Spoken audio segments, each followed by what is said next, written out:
Welcome viewer, I am Murugan S. This video tutorial describes how to install Chrome browser in Windows XP. Click Start, Explorer. Type bing.com.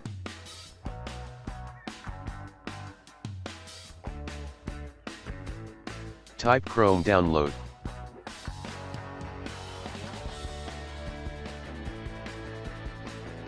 Click Download and install Google Chrome. Click Download the installation files.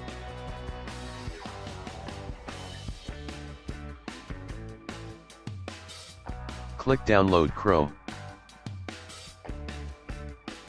Click Accept and install. Click Run.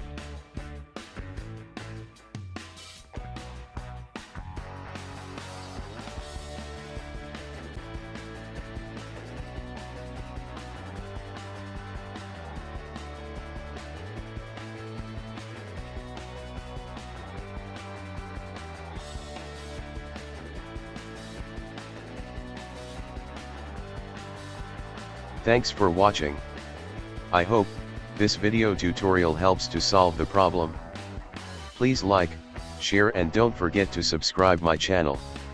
See you next video.